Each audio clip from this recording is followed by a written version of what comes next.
Sensitivity is one of those settings that gets talked about all the time, and for good reasons.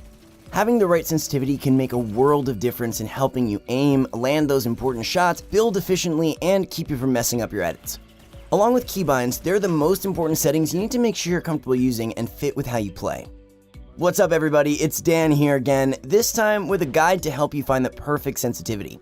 Finally arriving at your perfect sens can take a while, but you should get it done at some point. It's a much better alternative than playing match after match with control settings that make you constantly mess up. We'll start with a brief discussion about baseline values and what those mean, then we'll go over some in-game drills to help you adjust and find your perfect sensitivity. We're going to talk about both controllers and mice, so don't worry. No matter what device you play with, there will be something for you in this video. Before we get started, we have a small announcement to make. We're adding a ton of new features to our site, exclusive guide and analysis videos for our pro members. Also, Pro Pass now grants access to all games. We also have more free coaching passes and points for InstaPro if you're a pro member, so head on over to ProGuides.com by clicking the link in the description below.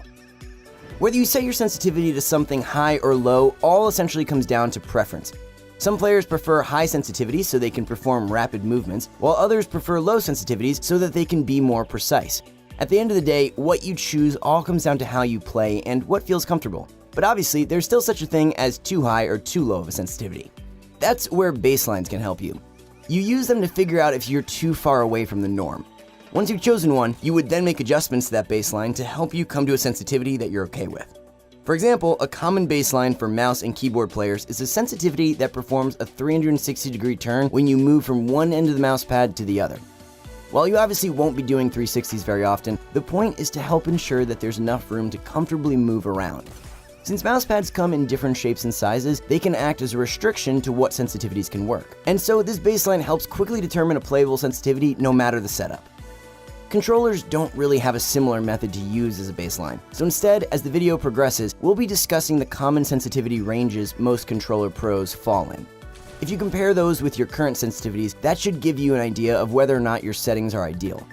If they're way off, you can always refer to our Ultimate Controller Sensitivity Guide. That video goes over the best settings for controllers and provides examples of optimal values you can use as a starting point before making adjustments. Okay, so before you start adjusting your sensitivity, it's important to make sure that you're not warmed up yet. If you just played a few games or spent some time in creative, you're going to be used to whatever sensitivity you're on, even if it's not the right one for you. Instead, what we're trying to find here is a sensitivity that feels natural, one that feels good to you even if you haven't warmed up yet.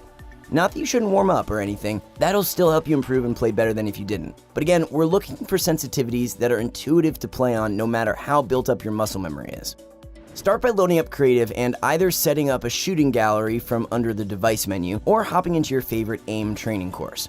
Give yourself some weapons you commonly use since you'll be testing out your shots in a bit. If you're using a mouse, this is a good time to test out the 360-degree baseline. As long as you come somewhat close to a full spin, moving from one end of the mouse pad to the other, then you have a good baseline to start from. X and Y sensitivity. First, you want to find your X and Y sensitivities. You use these general sensitivities to land flick shots, hip fire in close-range gunfights, and also just to look around with. If you play with a mouse and keyboard, it's also the sensitivity you build with, so those areas are what you should be trying to get a feel on. Start off by walking up close to any target and trying to track it while strafing left and right. After about a minute or so, start testing your hip-fire flick shots. Then try out different building techniques you use and see if you can do that comfortably. At this point, you can start making adjustments based on your results. For instance, if you are often over-aiming on flicks, that might be because your sense is too high. If you are under-aiming and not able to reach your target a lot, then your sensitivity might be too low. The same thing applies to how your tracking and building went. Adjust with small incremental changes like only a few notches up or down. Then go back and do the same test to see how the changes feel. Eventually, after several adjustments, you should end up at a sensitivity that works for you. Try and spend a good amount of time coming to a final sensitivity. It's very important to go through at least 5 or 6 test cycles before coming to your conclusion. Be critical about your test results so that you can fine-tune your sensitivity as much as possible. Don't just think, well, this is fine after the first 2 tests, because there's probably a better sensitivity that you just haven't tried yet.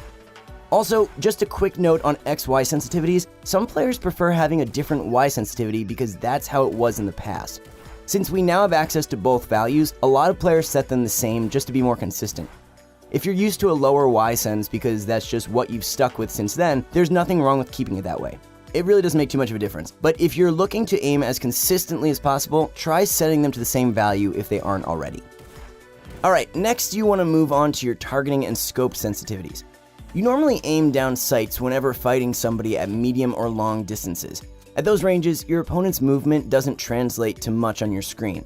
There'll be a small figure moving slowly across your screen, and so you'll need a low sens to make the precise adjustments needed to accurately track them. That's why most players don't keep the default value of 1 here. You're pretty much going to run another set of tests here to help you get an understanding of your current values. Set yourself up first at a medium distance, then at a long one, and practice your ADS tracking on moving targets. After that, try out some target swapping. Not necessarily at your fastest flicking speed, but how you would normally swap between targets in a game at those distances. After a few minutes of testing, you should again head into the settings menu and make your adjustments based on how it felt. Keep testing and adjusting until you find what works. Just to give you an idea, most controller pros out there tend to have their targeting and scoped senses between 0.2 and 0.5. For keyboard and mouse players, that average range is a bit higher at 0.4 to 0.7. Some pros and streamliners out there even go as high as the default of 1, but we honestly wouldn't recommend it with just how imprecise long-range aiming becomes. But ultimately, it's going to be your choice which values you choose here. Now for building sensitivity. This is a setting only for controller users, but just in case everyone gets it in the future, keyboard and mouse players should pay attention too.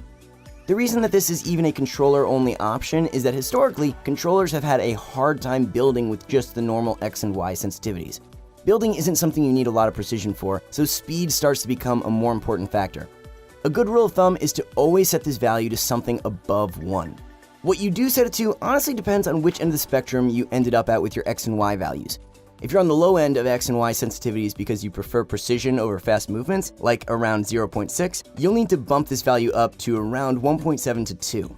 If your X and Ys are already pretty fast, like closer to 1.0, then you can set this to something lower, like around 1.2-ish. But again, like with the other sections, you're going to want to test it out and make many adjustments as you see fit.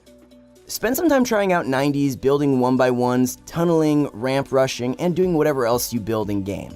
If building feels slow and you find yourself having to wait for your crosshair to be in the right spot a lot of the time, then your building sense is probably too low. If your crosshairs feel erratic and hard to control when you build, then it might be too high. The most important thing here is making sure you can comfortably pull off whatever building techniques you use, so always test them out after each change until you eventually arrive at what feels the best to you. When setting your controller editing sensitivity, you pretty much want to follow the same rules as with building sens. You don't need too much precision when editing, as you're just selecting large boxes on your screen. What's more important here is speed, which will help you keep up with mouse and keyboard players. So in most cases, you're going to end up with something very similar to your building sens. You can always set up some build to help you practice editing, but usually it's better to load into an editing course where all the structures are conveniently laid out for you. If you don't have one to choose from, check out Cellage's Shotgun Aim and Edit course for a quick run that has you editing a ton and swapping the weapons. This should give you a good and realistic feel on making edit plays while you're testing your edit sens. While you're running through the course, take notes on the mistakes you're making. For example, if you keep missing pieces with your corner edits and end up making doors instead, then your editing sens might be too low. But if you shoot across the whole wall and punch an extra square that you didn't mean to, then it's too high. Editing is something that takes a ton of practice to get really good at, so don't beat yourself up if you keep messing up. Just try to pay attention to how your sensitivity might be affecting the way you edit. Keep making adjustments as you see fit until editing and going for a shot starts feeling easy and intuitive.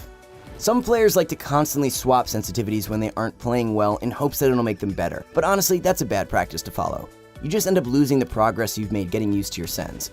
It's a better idea instead to go through all that trial and error in creative until you finally find the settings that you're comfortable with. Then, every time you play a game or warm up, it's the same settings you're working on perfecting, not a set of new ones.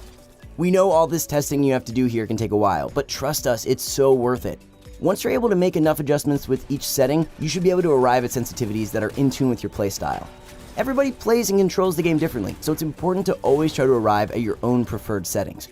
While you can copy the settings of someone you trust, you should still be testing them out to see what changes can be made to better fit your gameplay. Alright guys, thank you so much for watching. If you enjoyed this video, make sure you give a like and share it with your friends, and subscribe because we have a lot more great videos coming at you every single day. Thanks again guys, and good luck with your Fortnite grind.